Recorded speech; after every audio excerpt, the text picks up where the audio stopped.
বিদ্যুৎ মাচুল বাঢ়িছে, যদি কমত চলে ফেন চেনবিলাক নলগাব, গছৰ তলত থাকিব অলপমান, তেতিয়া খৰচাটো কমি যাব। এতিয়া গৰমটো বহুত বেছি নহয় জানো, গৰমৰ বেছি, এতিয়া ফেন বন্ধ আৰু গছৰ তলত থাকিব লাগে। আমাৰ বিশ্বজিৎ ডাঙৰীয়াই কিয় ক'লে, বিশ্বজিৎ দৈমাৰী ডাঙৰীয়াই কিয় ক'লে আমাক, যিটো অধ্যক্ষ মহোদয় আমাক কিয় ক'লে এইটো কথাটো আপোনালোকে জানেনে? আপোনালোকে যদি নাজানে মোৰ পৰা আপোনালোকে সোধক, বা মই আপোনালোকক কৈ আছোঁ কাৰণটো কি, কিয় ক'লে, ইয়াৰ ফাইদাটো কি হয়। আমাৰ সকলো ধৰণৰ ইয়াৰ ফাইদাও আছে, কিছুমান থিংকিং আছে। বহুত মানে তেনেকৈ ভিডিঅ' মই চাইছোঁ আৰু বহুতে কমেণ্টো কৰিছিলে, মোকো তেনেকুৱা ভিডিঅ' মানে বহুতে বনাব দিছিলে। সেইটোৰ ওপৰত মই এই ভিডিঅ'টো আজি বনাইছোঁ। বহুতে মানে মোক এই ভিডিঅ'টো বনাবলৈ কৈছিলে, এই কাৰণটো মই ইয়াৰ ভিডিঅ'টো মই বনাইছোঁ। তো ইয়াৰ মই ফাইদাৰ বিষয়ে ক'ম, ইয়াৰ কিছুমান ফাইদা আছে, ইয়াৰ ফাইদাৰ বিষয়ে মই ক'ম আপোনালোকক। আৰু কিছুমান মানুহে এনেকুৱা ভাবি আছে এইটো ভুল কথা কৈছে, কিয় এনেকুৱা কথা ক'লে বিশ্বজিৎ ডাঙৰীয়াই, কিন্তু কাৰেণ্টৰ বিল অহাৰ কাৰণে আমি ফেন কি চলাব নালাগে নেকি, আমি নাথাকোঁ, এনেকুৱা মানে বহুত ধৰণৰ কথা আহিছে। কিন্তু সেইটো কথা নহয়, আমাৰ কিছুমান ফাইদা আছে। আপোনালোকৰ ফাইদাৰ বিষয়ে মই কৈ আছোঁ। তো আপোনালোকৰ এই ফাইদাটো যদি আছে বা এইটোৰ পৰা ফাইদা যদি আপোনালোকে ল'ব বিচাৰে, তো আপোনালোকৰ কাৰণে বহুত বহুত ভাল হ'ব। তো বলক ভিডিঅ'টো ষ্টাৰ্ট কৰোঁ। আপোনালোকে কোনো স্কিপ নকৰাকৈ আপোনালোকে সম্পূৰ্ণকৈ মোৰ ভিডিঅ'টো আপোনালোকে চাব। সম্পূৰ্ণকৈ আপোনালোকে এই মোৰ ভিডিঅ'টো আপোনালোকে চালে আপোনালোকে অলৰেডি গম পাই যাব ইয়াৰ ফাইদাটো কি। মোৰ এই ভিডিঅ'টো চাই আপোনালোকে ইয়াৰ ফাইদাটো কি হয় আপোনালোকে ক'ব। তো বিশ্বজিৎ ডাঙৰীয়া আমাৰ যিটো নেকি কাৰেণ্টৰ বিল, বিদ্যুতৰ বিল বহুত বেছি পৰিমাণে এতিয়া অত্যাধিক বাঢ়ি আছে। মানে ধৰি লওক 5,000ৰ জেগাত 10,000 হৈ আছে, 10,000ৰ জেগাত 12,000 হৈ আছে, তেনেকৈ বিল আহে। কিছুমানৰ আহে 500, 600, 1000 টকা বিল আহে। তো সেইটো কাৰণে বিশ্বজিৎ ডাঙৰীয়া মানে আমাক ক'লে ফেন চলাব নালাগে, AC চলাব নালাগে, সকলোৱে গোটেই অসমৰ ৰাইজে গছৰ তলত যাব লাগে, ফিৰ বহিব লাগে। আৰু কিছুমানৰতো গছ নাই, গছৰ তলত নথকা জেগাত কেনেকৈ যাব, গছ যদি নাথাকে গছৰ তলত কেনেকৈ বহিবগৈ। আপোনালোকে ক'ব পাৰে নেকি গছৰ তলত বহিম বুলি, কিন্তু বৃহৎ গছটোতো নাই। আপোনালোকে চাব পাৰিব, মোৰ ইয়াতে চাওক, ইমান ডাঙৰ বৃহৎ গছ দেখিলে নহয়, বৃহৎ গছত মই বহি থাকিব পাৰোঁ। ইয়াৰ গছৰ তলত কিমান বঢ়িয়া চাহা।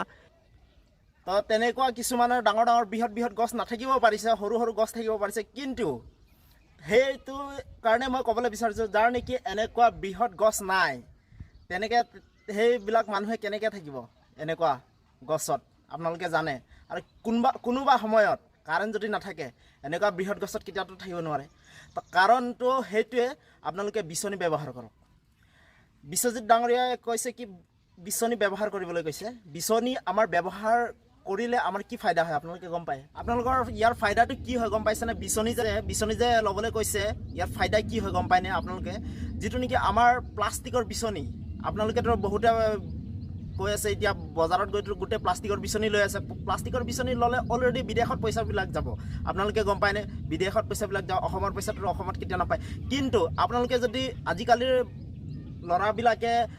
মানুহবিলাকে বাঁহৰ প্লাষ্টিকটো বাদে দিয়ক, বাঁহৰ বিচনীয়ে বনাবলৈ নাজানে, গম পাইছে? বাঁহৰ বিচনীয়ে বনাবলৈ নাজানে আজিৰ দিনত। আৰু বিচনী মাৰাটো আমাৰ এটা এক্সাৰচাইজ হয়, গম পাইছেনে? বিচনী মাৰাটো এটা এক্সাৰচাইজ হয়।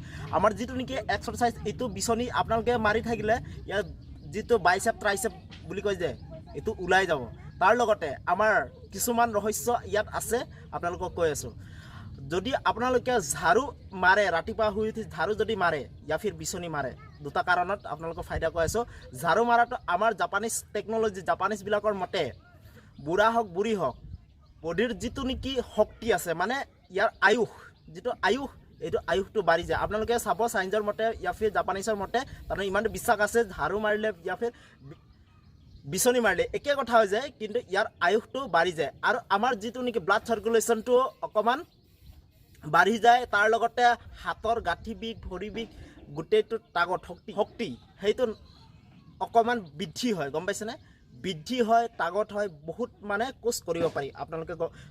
আপোনালোকে চাব বহুত টেকনিক আছে ইয়াৰ টেকনিকত। সেইটো কাৰণে এই বিশ্বজিৎ ডাঙৰীয়াই মানে কৈছে। কিন্তু আপোনালোকক ডাইৰেক্ট কৈ দিলে আপোনালোকে গছৰ তলত যাওক, কিন্তু আপোনালোকে ভুল নবুজিব যে গছৰ তলত কিয় গৈছে বা বিচনী মাৰাৰ কাৰণটো কি। আৰু মই যে ক'লোঁ যে ঝাৰু মাৰাৰ কাৰণটো কি, একেই কথা। বিচনী মাৰা, ঝাৰু মাৰা একেই কথা। কিন্তু আপোনালোকে গছৰ তলত গ'লে অক্সিজেন, ফ্ৰেছ অক্সিজেন আপোনালোকে খাই পাব। তাৰ লগতে আৰু বিচনী মাৰিলে মানে কি হয়, বাইচেপ ট্ৰাইচেপ আপোনালোকৰ বাঢ়িব আৰু হাতৰ শক্তিটো বাঢ়িব। আপোনালোকে গম পায়নে? হাতৰ শক্তি, আজিকালি মানুহ হাতৰ শক্তি এনাৰ্জি যিটো নেকি বাইচেপ ট্ৰাইচেপ আমাৰ চুগাৰ পেচেণ্টবিলাকে হাই প্ৰেছাৰ পেচেণ্টবিলাকে যে একদম মানে বেমাৰীবিলাকে তাৰ বোলে হাই প্ৰেছাৰ আছে, কাৰোবাৰ যদি হাই প্ৰেছাৰো আছে আপোনালোকে বিচনী মাৰক, হাই প্ৰেছাৰ নাইকিয়া হৈ যাব। তাৰ লগতে চুগাৰ যদি আছে বিচনী মাৰক, নাইকিয়া হৈ যাব। তাৰ লগতে আৰু বহুত কোচ আপোনালোকে গম পাই থাকিব, বাঁহৰ বিচনী আমাৰ ইয়াতে প্ৰায়ভাগ নবনায়, বহুত কম মানুহে বনায়। যেনেকৈ আমি বনাওঁ, যেনিবা আমিতো জানো, কিন্তু আমাৰ গাঁৱৰ মানুহ আমিতো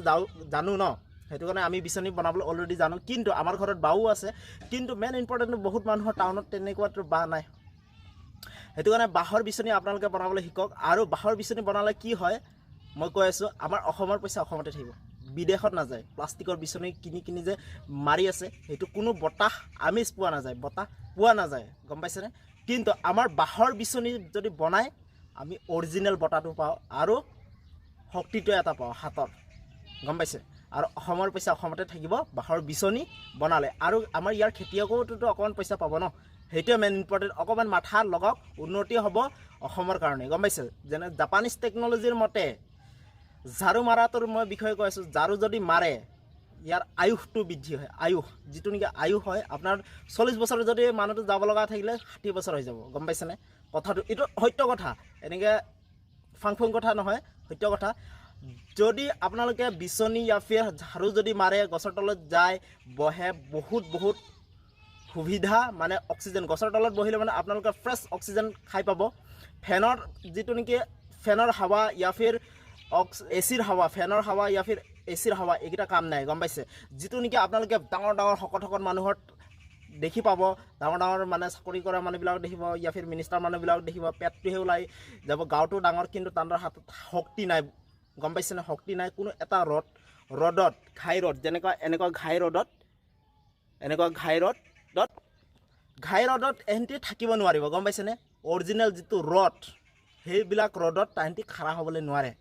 কিন্তু আপোনালোকে যদি গছৰ তলত বহে या फिर বিচনী যদি মাৰে, বেছি নহয় 1 ঘণ্টাকেও আপোনালোকে দিনটোৰ ভিতৰত 1 ঘণ্টাকৈ আপুনি বিচনী মাৰক, আপোনালোকৰ স্বাস্থ্যটো চাব, গম পাইছেনে?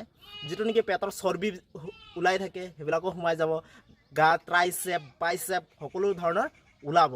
সেইটো কাৰণে মই এই ভিডিঅ'টো মই বনালোঁ। বহুতে মানে ৰিকুৱেষ্ট কৰি আছিলে, আৰু কিছুমানে নেগেটিভো লৈ ল'ব মোৰ এই ভিডিঅ'টো, বিশেষকৈ আমাৰ শিখা শৰ্মাই বেছি নেগেটিভকৈ ল'ব। সি কি কয়, গেলা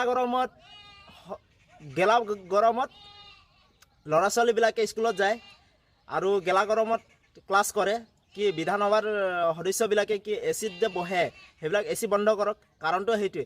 কিন্তু সেইটো কথা নহয়, এতিয়া ল'ৰা ছোৱালীবিলাকে এতিয়া প্ৰেক্টিছ এটা হৈ যায়, গম পাইছেনে? সৰুৰ পৰা যদি তাহাঁতক এচি বাছত বা এচি গাড়ীত বা এচি কাৰত যদি পঠিয়াওঁ, তাৰ বডিটো কি ব্ৰইলাৰ হৈ যাব, ব্ৰইলাৰ, গম পাইছেনে? নৰম হৈ যাব, একদম নাইকিয়া হৈ যাব। সৰু পোৱালি যে একদম জন্ম হ'লে কেনেকুৱা হয় তেনেকুৱা হৈ যাব ডাঙৰলৈকে। কিন্তু ক্লাছ 1ৰ পৰা ক্লাছ 10 মেট্ৰিক BA গ্ৰেজুৱেশ্যনলৈকে যেতিয়া নেকি পঢ়ে, তেওঁৰ বডিটো কি হৈ যাব, ষ্ট্ৰং হৈ যাব। অকণমান এক্সাৰচাইজ এটা হয়, স্কুল যোৱাটো এটা এক্সাৰচাইজ হয়, গম পাইছেনে? এক্সাৰচাইজ হয় আৰু শক্তিটো বাঢ়ে। শিখা শৰ্মাৰ অকণমান ব্ৰেইনটো গ'ল, গম পাইছেনে?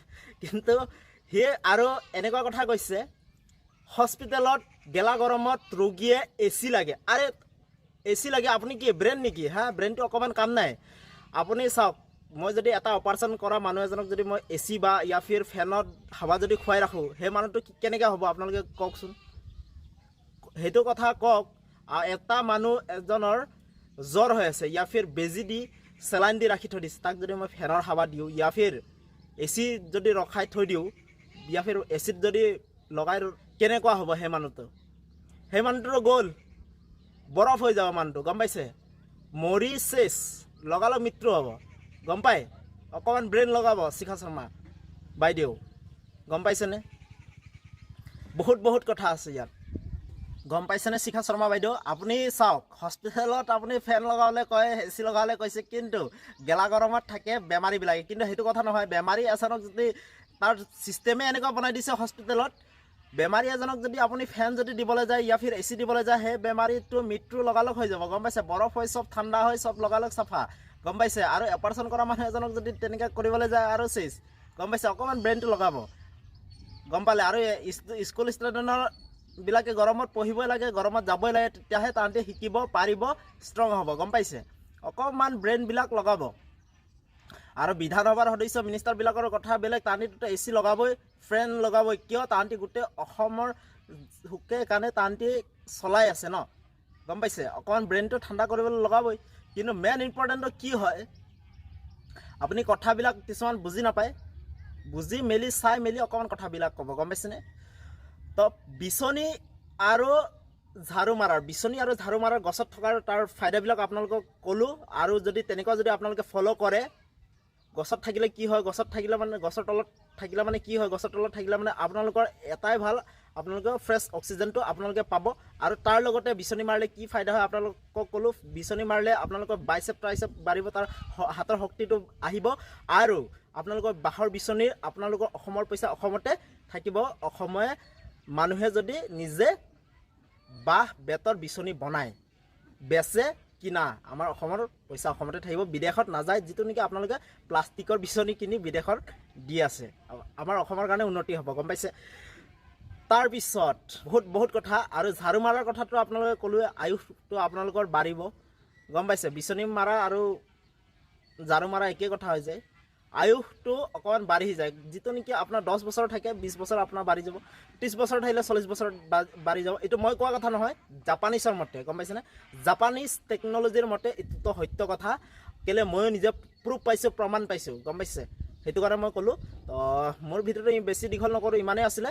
তো সেইটো কাৰণে বাই বাই। এতিয়া তো নেক্সট টাইম আপোনালোকক লগ পাম। তো ঠিক আছে, এতিয়ালৈ বাই বাই।